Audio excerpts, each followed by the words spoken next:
नमस्कार देवियों और सज्जनों। हम लोग 24वीं रामायणी पर वार्ता कर रहे थे। 23वीं रामायणी मैं पूर्ण कर चुका था, लेकिन आपको मैंने बताया था कि कुछ बताने से रह गया।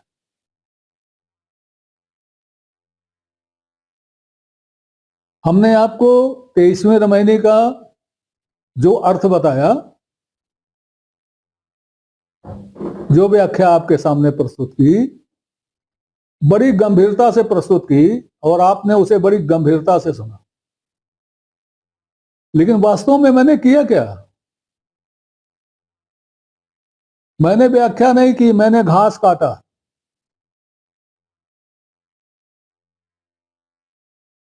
जी हाँ, मैंने घास काटा और मैंने अपनी घास की कटाई आपको दिखाई।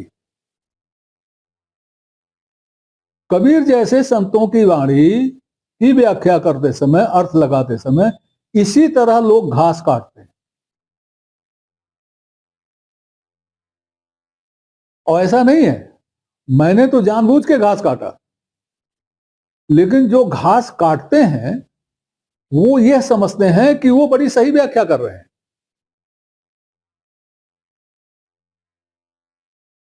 जबकि उसको ठीक से देखा जाए तो उनका घास काटना ही होता है। हालांकि वो नहीं जानते कि घास काटते हैं, कभी स्वीकार भी नहीं करेंगे कि वो घास काटते हैं। और इसीलिए अर्थ का अनर्थ होता है। इसीलिए कबीर की तमाम जो है छवियां बनती हैं। कोई कुछ कहता है, कोई कुछ कहता है, और इसीलिए कबीर को लोग बहुरूपिया बनाए घूमते हैं। ये एक उदाहरण था।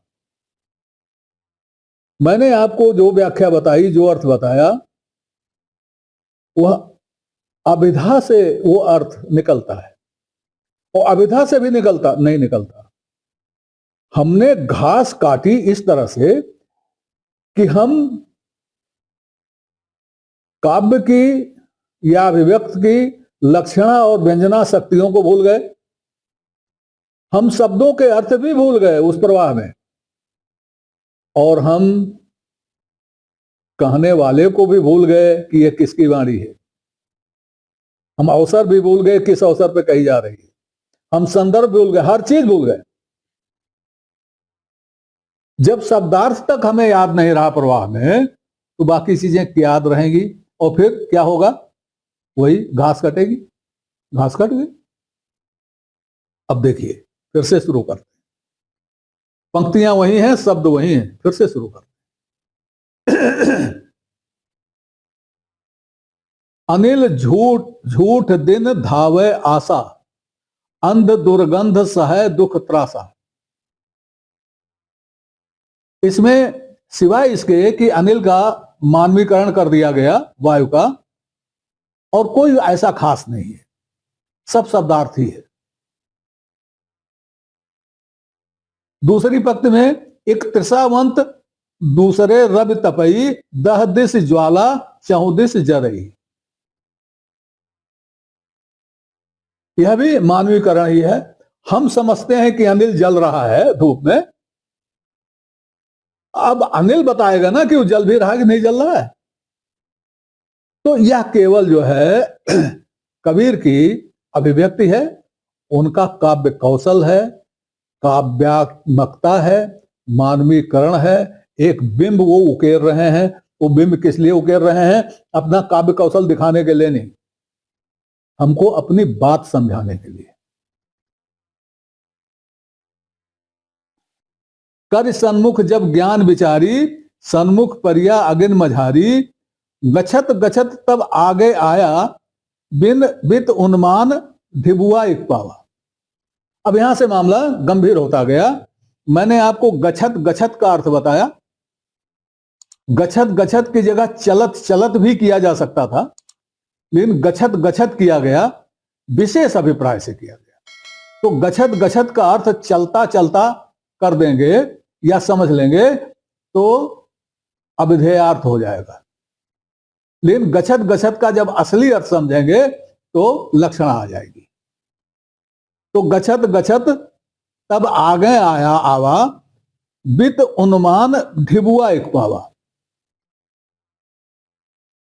वित्त अनुमान के बारे में हमने दो तरह से आपको बता दिया। ढेबुआ बता दिया, ढेबुआ क्या है, गड्ढा है। यहां तक हो गया, भूमिका हो गई। अब आगे देखिए हुआ क्या। हमने आपको बताया कि अनिल का वारा न्यारा हो गया, उसको शीतलता मिल गई, शांत हो गया, संतुष्ट हो गया, ऐसा कुछ मैंने बताया आपको। उसका इष्ट मिल गया, सारे दुखों का नाश हो गया। शब्दों से यही अर्थ मैंने निकाला, लेकिन अब जरा शब्दों को देखिए। शीतल शरीर तन रहा समाई। क्या शीतल हुआ? तन शीतल हुआ। दुख से बिलबिलाते हुए आदमी को एसी में बैठा लो, उसका दुख चला जाएगा? अरे शरीर ही तो शीतल होगा, दुख तो उसका बरकरार है। तो दो चीजें हुई, शीतल शरीर, शरीर शीतल हो गया, और तन रहा समाई, और तन समा गए। सब बाहर बाहर हुआ, अंदर कुछ नहीं हुआ। ढबुआ मिला उसको, उसमें उसका शरीर समा गया, छुप गया। वो ढबुए का आकार इतना बड़ा था कि उसमें समा गया और उसका शरीर शीतल हो गया। तो शरीर ही शीतल हुआ ना। ये जो चारों तरफ से जल रहा था, ये क्या जल रहा था? टेम्परेचर बढ़ रहा था। शाब्दिक अर्थ तो इसका यही हो रहा है, और शाब्दिक अर्थ यहां ये भी हो रहा है कि शरीर जल गया। अवधेय अर्थ यही हो रहा है, शरीर जल गया, शरीर समा गया। लेकिन हमने बताया कि आपको क्यों शीतल हो गया। कबीर अनिल को शीतल नहीं बता रहे हैं। यह जो ढबुआ उसको मिला, जो शरीर शीतल हुआ, क्षणिक सुख हुआ, भौतिक सुख हुआ, क्षणिक सुख हुआ, मानसिक सुख नहीं हुआ, आंतरिक सुख नहीं हुआ, आत्मा सुखी नहीं हुई, शरीर सुखी हुआ। नमस्कार देवियों और सज्जनों, चैनल का नया अंक प्रस्तुत करते हुए मैं इन सभी दर्शकों का आभार व्यक्त करता हूं जिन्होंने चैनल को सब्सक्राइब किया, लाइक किया, और जिनके प्रोत्साहन से चैनल नई ऊंचाइयां छू रहा है। नए दर्शकों से अनुरोध है कि वो कृपया पूरा अंक देखें, चैनल को सब्सक्राइब करें और अपनी लाइक दें, समय समय पर अपनी जिज्ञासा भी प्रकट करें। इसके लिए हम आपके आभारी रहेंगे। शुभम भूयात। नमस्कार। अब इसी को कबीर ने हमारे ऊपर डाल दिया। ऐसे ही हम हैं, कैसे? जैसे अनिल है, जल रहा है चारों तरफ से, और कहीं छोटा सा ये कोई मुकाम मिल गया, कोई छोटी सी खुशी मिल गई कि बस हम उसी में खुश हो गए। ये है लाक्षणिक अर्थ, ये है व्यंजना का अर्थ। फिर आगे, जरत फिरे 84 लेखा, सुकर मूल कितहु नहीं देखा। यहां से स्पष्ट हो गया अब कि ढिबुआ जो था वो सुख का मूल नहीं था, वो तो क्षणिक था। जाके छाड़े भय अनाथा, भूल परे नहीं पावे पाथा, अक्षय अभियंतर नेरे दूरी, बिन चिन्हा क्यों पाइये मूरी। पूरी रामायणी का सार यह है कि हम अनिल की तरह, हवा की तरह दिन रात भागते दौड़ते रहते हैं। कभी हमको विश्राम नहीं मिलता, तपते रहते हैं, दसों दिशाएं तपती रहती हैं, नीचे ऊपर सब तपता रहता है, और चलते जाते हैं इस आशा में कि कहीं तो शीतलता मिलेगी। वो शीतलता हमें कहीं नहीं मिलती। एक आध ढबुआ कभी कभी मिल जाते हैं, छोटे छोटे सुख कभी मिल जाते हैं, और उसी में हम थोड़ी देर विश्राम कर लेते हैं, और फिर निकल के चलना ही पड़ता है। क्योंकि अंदर जो आग लगी हुई है तृष्णा की, तृष्णा की आग जो लगी हुई है, जो हम तृषावंत हैं, यह तृषावंतता हमें रुकने ही नहीं देती। कबीर की एक बड़ी प्रसिद्ध साखी है,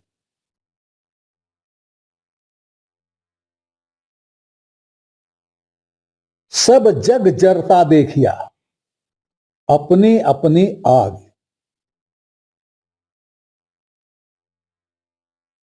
सारे संसार को मैं अपनी अपनी आग में जलता हुआ देख रहा हूं। सब लोग अपनी अपनी आग में जल रहे हैं, कोई किसी में जल रहा है, कोई किसी में जल रहा है, और जिसमें जल रहा है वह किसी दूसरे की आग नहीं है, वह अपनी आग है। कोई दूसरे की आग में नहीं जल रहा, अपनी आग में जल रहा है। सब जग जरता देखिया अपनी अपनी आग, ऐसा कोई ना मिला जासों रहिए लाग।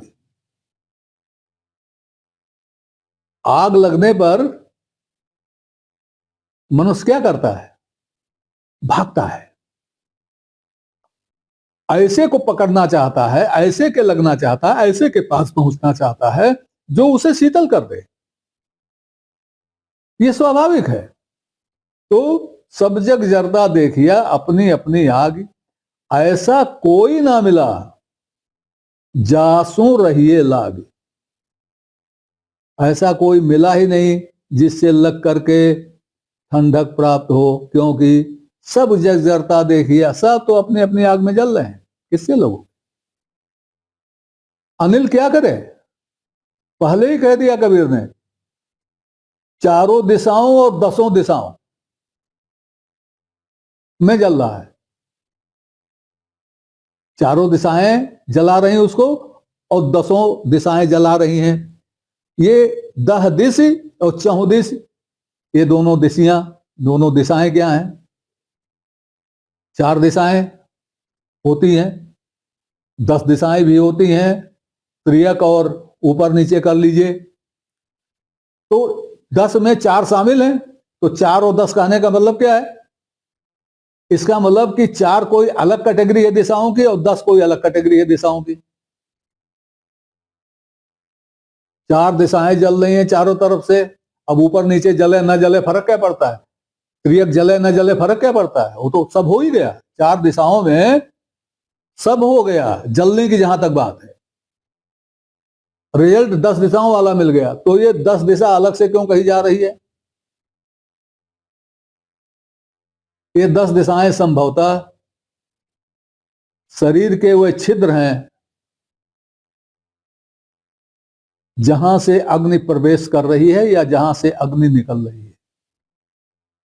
हमारे शरीर में 10 छिद्र होते हैं। हम लोग देखिए 10 छिद्र कौन से हैं? 2 ये है, 2 ये है, 1 ये है, 5 ये हो गया। बाकी छिद्र आप देख लीजिए, 1 छिद्र यहां पे है, बाकी छिद्र आप देख लीजिए, बताने की जरूरत नहीं है, आप जानते हैं 10 छिद्र। तो ये 10 छिद्र जो है, कहीं 10 कहा गया, कहीं 11 कहा गया, कहीं 9 भी कहा गया। तो ये 10 दिशाएं और 4 दिशाएं ये इनकी प्रतीक हैं। तो अनिल की बात कह करके उसको कबीर फिर हमारे ऊपर ले आते हैं, और अंतिम में अपना निष्कर्ष देते हैं कि वह अंतर में है, नजदीक है कि दूर है, बिन चिन्हा क्यों पाइए मोरी।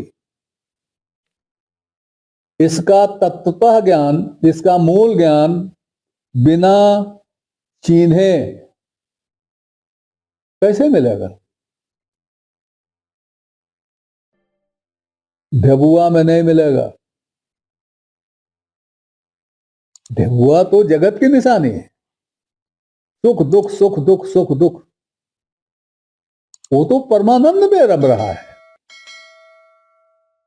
परम सुख में रम रहा है, सुख के मूल में रम रहा है। सुख का मूल क्या होता है? सुख का स्रोत। सुख तो हम स्रोत से ले आते हैं, सुख का स्रोत सुख के स्रोत के पास हमें जाना आना पड़ता है। सुख का स्रोत एक अस्थाई है, अस्थाई चीज है, नित्य है, और वहां से हम सुख लाते हैं। खत्म हो जाता है फिर लाते हैं, खत्म हो जाता है फिर लाते हैं, मिलता है नहीं मिलता है। तो ये दोनों में, सुख में और सुख के स्रोत में ये अंतर है। अब इसके बाद इतना बताने के बाद फिर 24वीं रामायणी में कबीर दूसरी बात बताते हैं। यह जब होता है, बार बार होता है, तब अनिल या हम यह सोचते हैं कि ढेबुआ से काम नहीं चलेगा। कोई क्षण ऐसा आता है कि हम सोचते हैं कि ढेबुआ से काम नहीं चलेगा, और 10 दिशाएं जो जल रही हैं उनसे हमको घृणा हो जाती है। घृणा हो जाती है तो जिज्ञासा होती है। जिज्ञासा किस चीज की होती है? चिन्हने की जिज्ञासा होती है, क्योंकि हम स्रोत पर जाना चाहते हैं। चिन्हने की जिज्ञासा के लिए हम प्रयास करते हैं। उस प्रयास का क्या होता है, यह 24वीं रामायणी में बताया गया। 24वीं रामायणी में भी आप देखेंगे इसी तरह से अविधेय अर्थ दूसरा होगा, शाब्दिक अर्थ दूसरा होगा, और वास्तविक अर्थ दूसरा। तो आज यहीं तक। अगले अंक में 24वीं रामायणी से यह बात समझी जाएगी। तब तक के लिए नमस्कार। आपसे निवेदन है, इस श्रृंखला को अपनी लाइक दें, इसको सब्सक्राइब करें, और कमेंट बॉक्स में जाकर अपनी टिप्पणी प्रस्तुत करें, अपनी जिज्ञासा व्यक्त करें, अपने प्रश्न पूछें। यथा समय आपकी जिज्ञासाओं और प्रश्नों का समाधान करने का प्रयास किया जाए। धन्यवाद।